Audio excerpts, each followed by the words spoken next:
DJI vient de sortir, son nouveau produit. Il a été annoncé il y a 1 heure tout juste. Donc, ce webinaire va porter sur ce nouveau produit qui est le Matrice 300. Donc voici le nouveau produit de DJI, donc le Matrice 300 RTK, qui sort avec les 2 caméras, donc H20 et H20T. C'est une nouvelle solution vraiment dédiée donc aux missions d'inspection et de sécurité.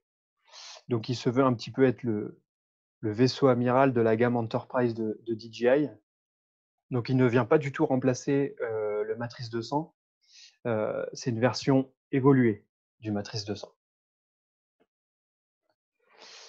Donc voici comment il se présente. Donc son corps sa forme est un peu particulière par rapport à ce qu'on a l'habitude de voir. Donc là, le corps est entre guillemets «au-dessus». Vous avez le compartiment de batterie qui est au-dessus et les hélices qui sont donc, à l'envers par rapport à ce qu'on a l'habitude de voir. Donc pour les dimensions, on est sur, un Matrice 200 un peu bodybuildé. Donc on est sur des dimensions qui font 810 par 670 par 534 millimètres. Donc voilà, on a quelque chose un peu plus gros que la série Matrice 200 pour ceux qui connaissent. Son poids à vide, donc sans batterie, on est à 3,6 kg. Avec les batteries, on est à 6,3 kg. Donc 6,3 kg, à titre de comparaison, 6,3 kg, c'est à peu près le poids maximum, du Matrice 200. Dernière chose, donc c'est sa capacité d'emport qui est là super intéressante. Donc on est à 2,7 kg de capacité d'emport, ce qui donne un poids maximum au décollage, pour le drone de 9 kg. Le drone peut se replier sur lui-même, ce qui lui donne forcément des dimensions un peu plus petites, un petit peu comme le Matrice 200, sauf que le Matrice 200 se pliait, en long. Là, les bras vont vraiment venir se replier sur lui-même et les hélices aussi. Les hélices se replient, un petit peu, à la façon d'un Mavic 2, par exemple. Donc chez DJI, qui dit nouveau drone dit, nouvelle batterie. Donc ici, ce sont les TB60. Donc si vous vous posez la question, il n'y a pas du tout la possibilité, d'utiliser des batteries, TB50 ou TB55 qu'on retrouve sur la gamme Matrice, 200. Là, c'est vraiment des batteries uniques. Donc toujours des batteries intelligentes, donc qui vont vous permettre de checker rapidement leur état de charge.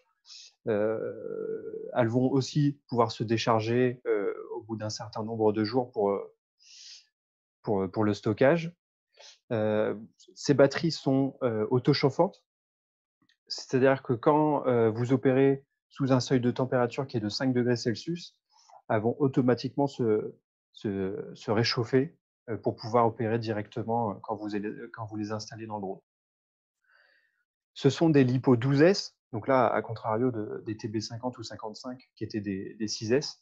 Là, on est sur 12S, donc 12 cellules, ce qui est assez conséquent, pour une capacité de 5 935 mAh, et ce qui nous emmène à 264 Wh. Voilà, chaque batterie va faire 1,35 kg, donc c'est assez conséquent, hein. Pour exemple, 1,35 kg, donc c'est le poids du Phantom 4 Pro. Sachant qu'il en faut 2 pour le drone, donc ça vous fait, 2,7 kg de batterie qui sont installées sur le drone. Donc ces batteries vont vous donner quelque chose de super intéressant sur ce drone, c'est une autonomie, énorme. Donc à vide, le drone pourra voler 55 minutes. Donc c'est vraiment conséquent. Donc 55 minutes à vide. Dès qu'on va mettre un capteur, forcément ce temps de vol diminue, mais reste important. Voilà, on voit avec les capteurs, la gamme XT, donc on a 48 minutes. Avec 2 capteurs H20 et XT2 par exemple, on est à 39 minutes, et même avec son poids maximum au décollage, donc avec 2,7 kg, d'emport, on reste à 31 minutes. Donc ce qui reste, vraiment honorable, c'est le temps de vol d'un Mavic 2 Pro, qui pèse 900 grammes, hein. Et à titre de comparaison, et c'est là où c'est intéressant, un Matrice 210 RTK V2, avec une caméra Z30 et X-T2, va voler 15 minutes. Là où, à comparaison, et on y reviendra après, donc les nouvelles caméras H20, H20T, avec la H20T, vous allez pouvoir voler 43 minutes. Donc là, l'écart est vraiment énorme entre le matrice 210 et 300. Vous avez un écart quand même de 28 minutes hein, avec des caméras comparables. C'est vraiment énorme. Donc voilà, autonomie, gros point fort du drone. Pour charger les batteries, vous avez une nouvelle valise de charge. C'est pour l'instant la seule manière de recharger les batteries. Donc c'est une valise qui va vous permettre de les transporter et de les charger. Vous allez pouvoir donc mettre dedans 8 batteries TB60 et 4 batteries WB37. On y reviendra après, mais ces WB37 sont les batteries qui vont servir pour la radiocommande. Les WB37, pour le coup, sont des batteries qu'on peut retrouver dans la gamme Matrice 200. Ce sont les batteries qui servent au Phantom 4 RTK, à la radiocommande du Matrice 200, au Crystal Sky, à la DRTK2, etc. Donc là, on retrouve les mêmes. Donc la valise va pouvoir charger simultanément 2 batteries TB60 et une WB37. Elle fait ça en 60 minutes. Donc elle va alterner automatiquement paire de batterie par paire de batterie. Voilà, tout ça pour vous permettre de voler en continu. Pendant que les batteries chargent, vous pouvez voler et faire un roulement.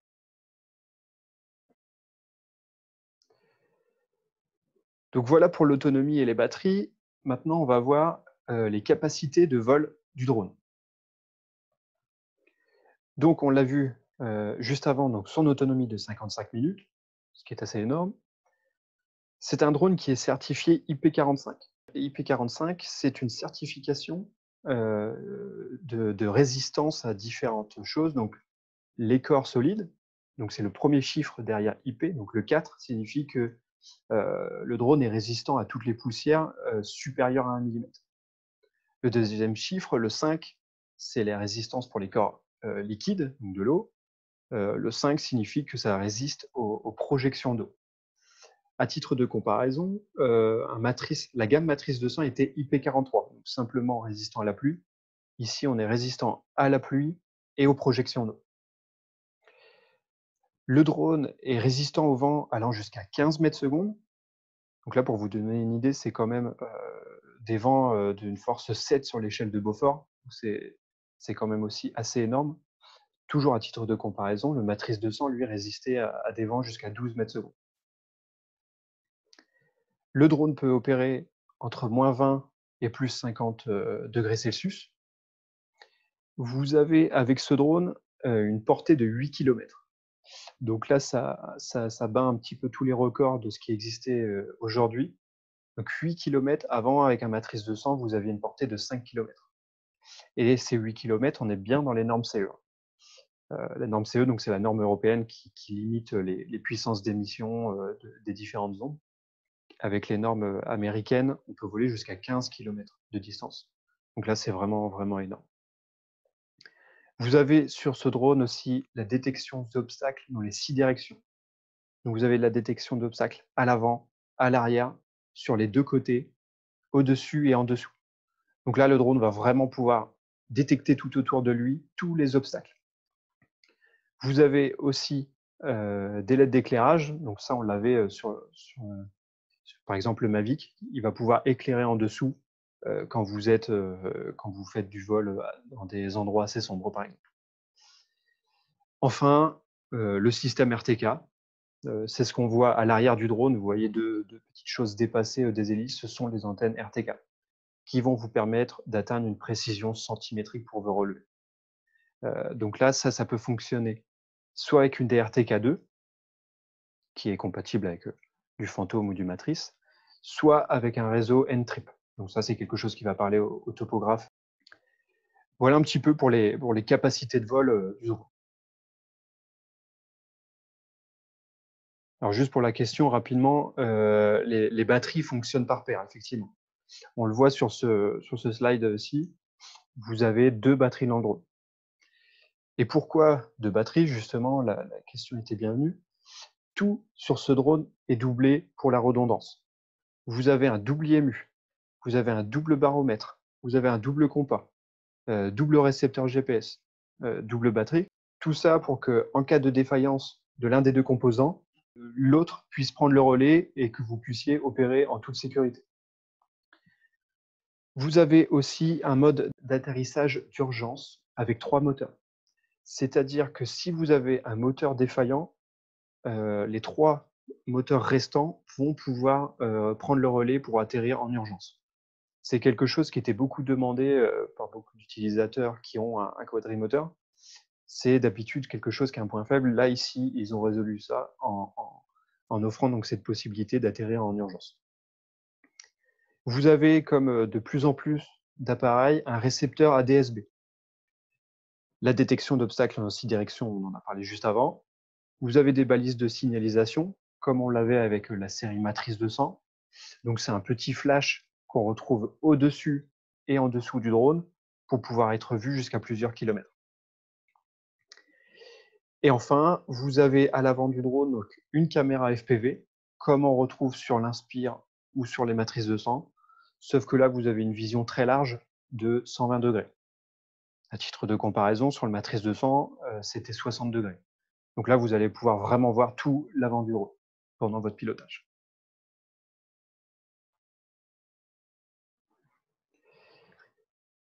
Pour la radiocommande, donc là, pour plusieurs d'entre vous, c'est peut-être quelque chose qui vous parle, ce que vous avez à l'écran. Donc c'est une radiocommande qui existait déjà dans la gamme DJI. Et donc voici les spécificités. Voici donc la Smart Controller Enterprise. C'est une radiocommande qu'on retrouve de plus en plus dans la gamme DJI et qui était sortie dans un premier lieu pour le Mavic 2. Ici, on a une version un peu évoluée de la Smart Controller, donc qui embarque la technologie en fait OcuSync Enterprise. C'est ce qui permet de passer la distance de réception de 5 km à 8 km en norme CE. Donc voilà, son avantage, c'est son écran intégré, comme vous le voyez là juste derrière. Donc écran intégré de 5,5 pouces qui correspond à un très grand smartphone et de haute luminosité. Voilà, ce sera beaucoup plus lumineux que votre smartphone. Tout ça pour une utilisation en extérieur sans avoir besoin forcément d'un pare-soleil. Vous avez avec cette radiocommande une autonomie de 2h30 avec la batterie interne. Il est également possible d'utiliser une batterie externe supplémentaire, donc une WB37, qui porte l'autonomie de la radiocommande à 4h30.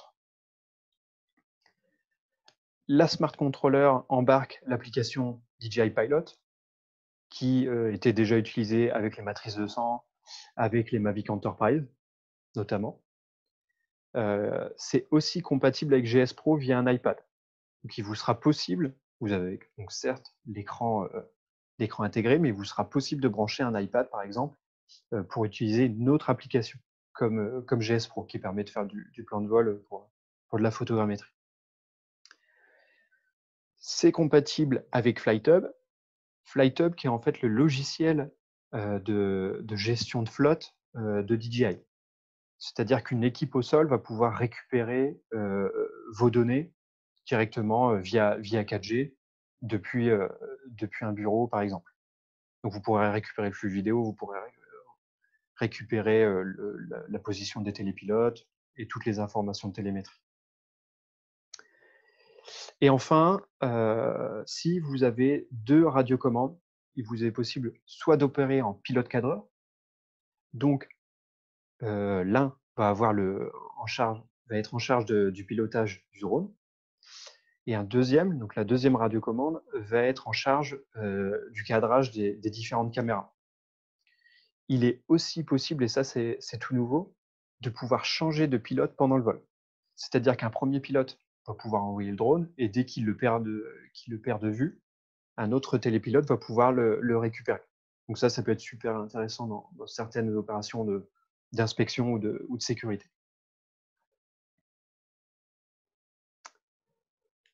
Voilà comment se présente votre retour vidéo. qui va changer un petit peu de ce que vous avez avec un Matrice 200 ou d'autres drones de la gamme DJI. Donc, on garde quand même à peu près le même environnement, vous ne serez pas du tout perdu, mais tous les points, notamment la télémétrie, a été améliorée. Donc, vous retrouvez au centre l'orientation du drone. Vous avez sur le côté donc la vitesse horizontale. Pour trouver un point qui est vraiment top, c'est la vitesse du vent et sa direction. Et sur la droite, vous avez différentes choses, donc la captation d'obstacles, donc verticale, qui est matérialisée ici par le jaune, donc le jaune étant l'espace libre pour le drone. Et les traits rouges, donc vous voyez le premier trait rouge qui est du côté du 13, ici, qui correspond donc à l'eau, et ici 21, qui correspond donc au-dessous du pont. Vous avez votre hauteur de vol, et vous avez aussi la hauteur, non seulement la hauteur, mais vous avez aussi l'altitude de vol par rapport au niveau zéro de la mer. Donc voilà, des choses assez nouvelles par rapport aux anciens drones. Juste en dessous, dans le cercle, vous voyez l'orientation du drone, mais aussi la captation d'obstacles. Donc là, je vais lancer la vidéo. J'espère qu'elle sera fluide pour vous. Sinon, sachez que ce webinaire est enregistré et que vous pourrez le retrouver en replay. Je lance la vidéo.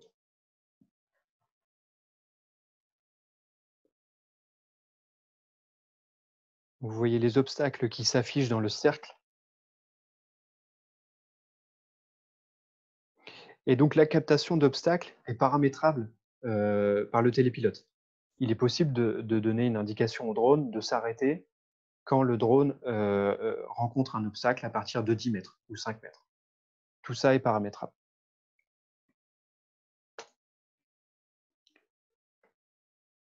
Vous retrouvez aussi un nouvel outil dans DJI Pilot qui est le système HMS, quelque chose de tout nouveau, donc le Health Management System, donc qui est un système qui va vous permettre de vérifier en temps réel l'état de tous les composants du drone. Vous allez pouvoir checker si l'IMU est bien calibré, si le compas est calibré, etc.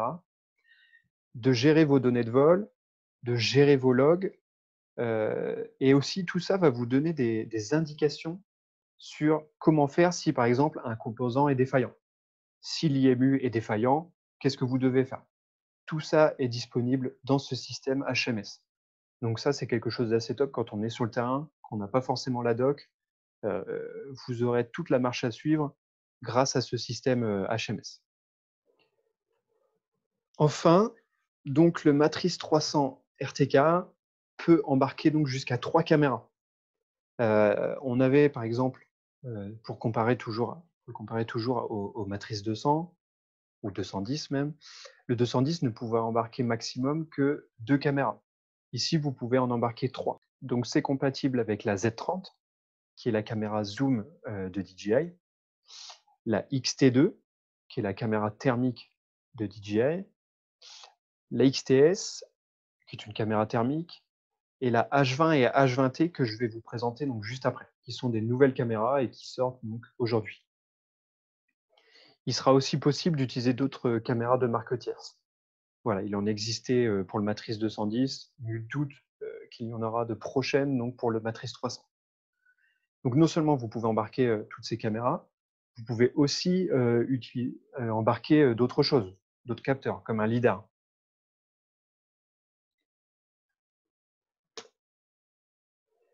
Et donc voici les deux nouvelles caméras, donc la H20 et la H20T. Donc, première information, la H20 ou H20T est compatible uniquement avec le Matrice 300, pas du tout avec les Matrice 200 ou autres. Donc la H20, c'est une caméra wide, donc avec une vision assez large, de 12 mégapixels et qui a une focale de 24 mm. C'est un petit peu ce qu'on retrouvait sur la XT2, en quelque sorte. Vous avez aussi une caméra zoom, et la grosse différence avec ce qui existait avant sur le Matrice 200, donc avec la Z30, c'est qu'ici, vous avez 20 mégapixels. La Z30, elle, est équipée d'un capteur uniquement 2 mégapixels. Donc là, vous allez avoir une image qui est beaucoup plus détaillée. Vous avez une focale qui va de 31,7 à 556,2 mm, donc quelque chose qui va zoomer jusqu'à x23. Et vous avez un mode nuit. Donc pour le mode nuit, vous avez en fait la caméra va couper le filtre infrarouge pour vous permettre de mieux voir en mode nuit. Et dernier point super important, vous avez un télémètre laser. Donc vous allez pouvoir déterminer la distance qui la sépare d'un objet jusqu'à 1200 mètres avec une précision de 0,2 plus 0,15% fois la distance. Voilà. Et donc vous avez la H20T. Donc la H20T qui reprend toutes les mêmes specs que la H20 et on lui ajoute un capteur thermique. Donc c'est un capteur thermique qui est radiométrique en 640 par 512 pixels en 13,5 mm uniquement. Là où la XT2 par exemple, vous pouvez choisir la focale. Ici c'est du 13,5 mm et c'est une caméra qui est en 30 Hz, donc 30 images secondes. Voilà un petit peu pour ces deux caméras. Et grâce à ce matrice 300 combiné à une H20 ou H20T, vous avez de nouvelles fonctions intelligentes qui apparaissent. Donc des fonctions intelligentes plus particulièrement pour la sécurité. Donc ce sera le mode pinpoint, le mode smart track ou le partage des données.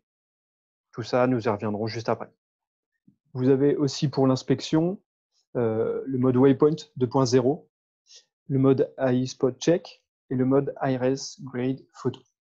Donc tout ça, je vais vous détailler juste après. Donc le mode pinpoint, ça va vous permettre de déterminer un point, soit sur votre carte, qu'on voit ici en bas à gauche, soit grâce à la H20, que ce soit H20 ou H20T pour le coup, en déterminant un point grâce au télémètre laser. Je vais lancer la vidéo.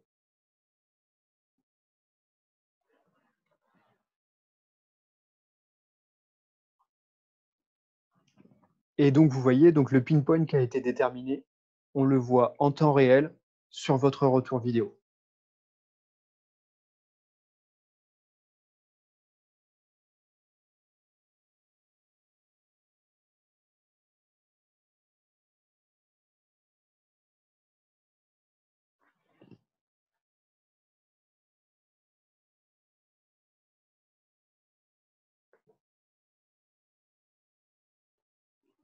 Vous avez aussi la fonction Smart Track. Donc là, cette caméra est dotée d'une intelligence artificielle et qui va vous permettre de détecter et suivre automatiquement des objets.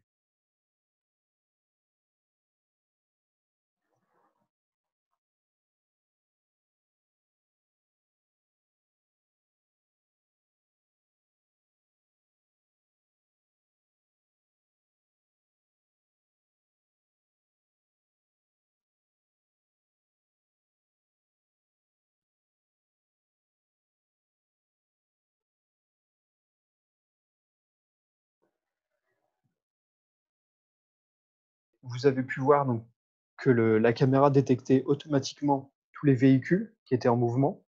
Ça fonctionne aussi avec des bateaux, des gens, etc. Et il suffit d'en sélectionner une pour que la caméra suive automatiquement, donc, dans cet exemple, la voiture, et adapte son zoom, sa luminosité, etc. À l'objet visé. On détermine forcément aussi les coordonnées de l'objet.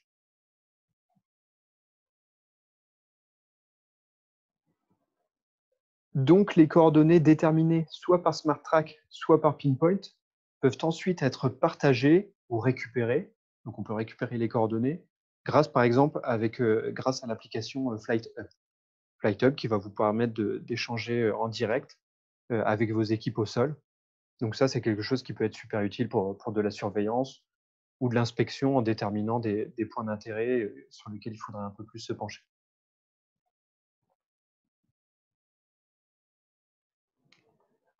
Enfin, les outils un peu plus pour l'inspection. Donc vous avez le mode Waypoint 2.0 qui va vous permettre, comme on le voit sur la droite, de déterminer donc des points en coordonnées et en hauteur pour le vol du drone. On pourra donner à chaque point des indications pour la caméra. Donc, on pourra donner une orientation pour plusieurs caméras, leur donner certains réglages, etc. Donc ça peut être top pour des opérations d'inspection. Et donc, vous avez le mode AI Spot Check qui, là, va vous permettre, une fois que vous avez fait une mission, par exemple en mode waypoint ou en mode vol manuel que vous pouvez enregistrer, vous pouvez reprendre cette mission plusieurs fois pour reprendre exactement les mêmes photos. On le voit donc dans cet exemple vidéo que je vais vous passer juste après. Il vous sera possible donc de recommencer la mission pour avoir toujours la même orientation de caméra, le même focus et le tout pour avoir toujours exactement le même cliché à comparer dans le temps.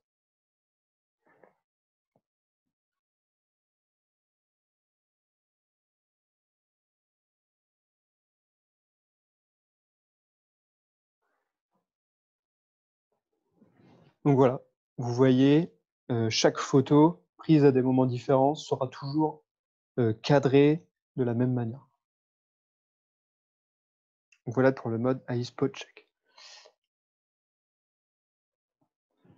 Enfin, un des nouveaux outils aussi, c'est le High Resolution Grid Photo, donc qui est un système qui va vous permettre de sélectionner une zone avec la caméra wide, donc la focale large, et la caméra avec le zoom va prendre plusieurs clichés de toute cette zone pour avoir une inspection super méthodique et super précise.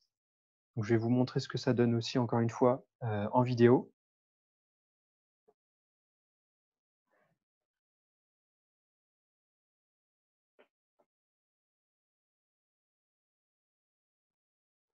Voilà, donc on sélectionne une zone à l'écran simplement en faisant un cliquer, glisser, lâcher au doigt sur notre écran. Puis le drone prend automatiquement plusieurs photos zoomées. Ça vous permet de rien oublier, vous n'oubliez aucune photo et vous les récupérez toutes directement sur votre carte SD. Le drone fait tout de A à Z.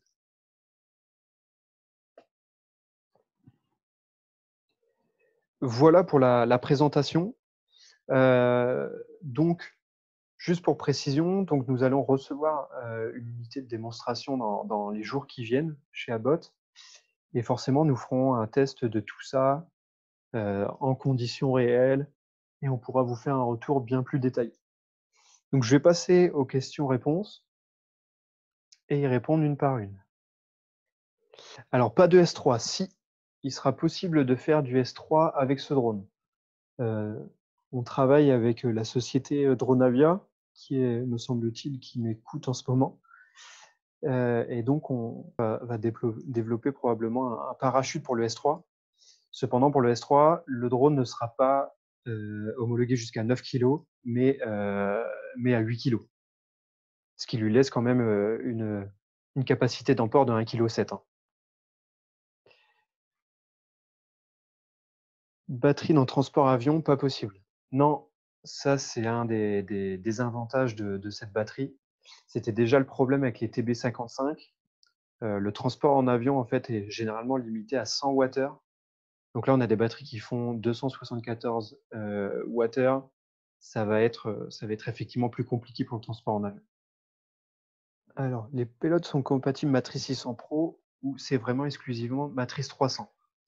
Là, les H20 et H20T sont exclusivement compatibles avec le Matrice 300, pas d'autres drones.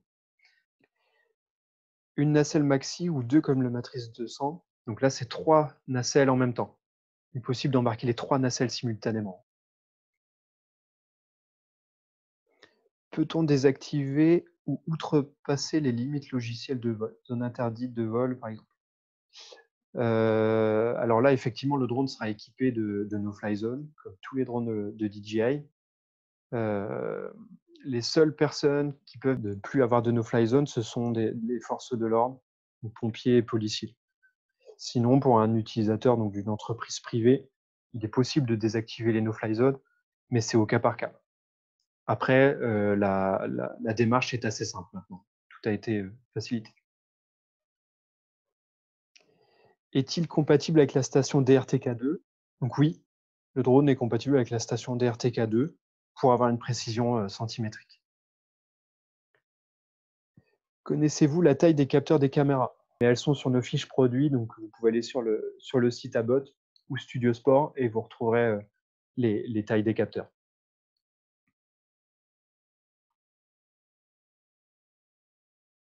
Le drone a l'homologation S4. Non, ce ne sera pas possible d'avoir une homologation S4. La DGAC demande énormément de choses pour qu'un drone soit homologué S4. Et donc, tous les appareils DJI à ce jour ne sont pas homologables en S4. Mise à jour des firmware, RC, drone, batterie, caméra.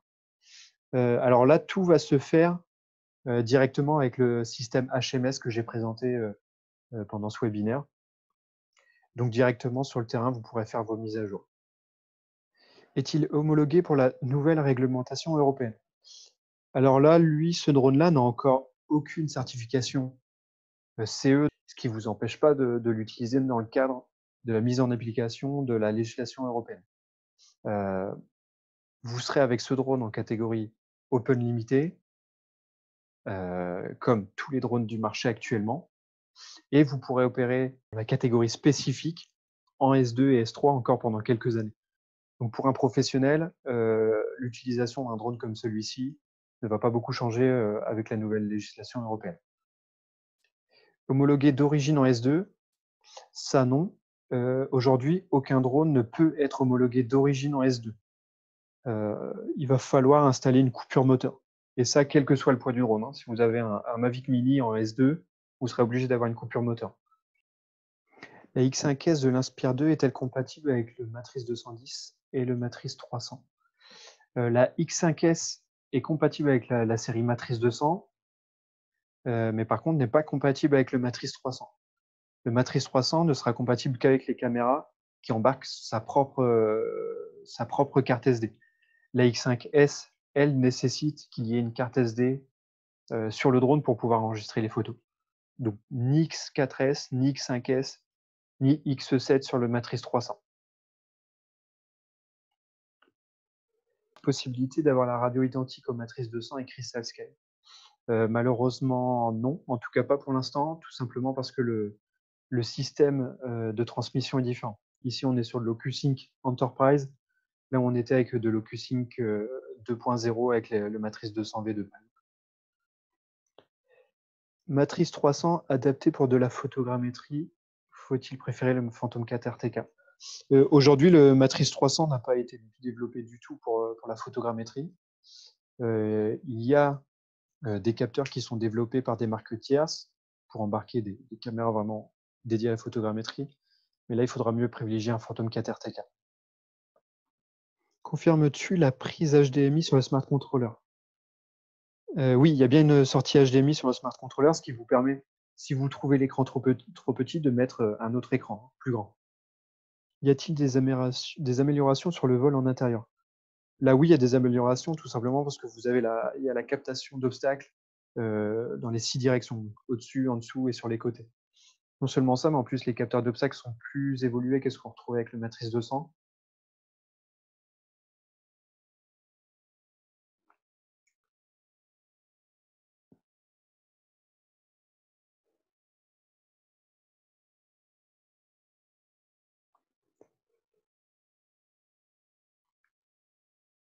S'il n'y a plus de questions, je vous dis à bientôt pour un prochain webinaire.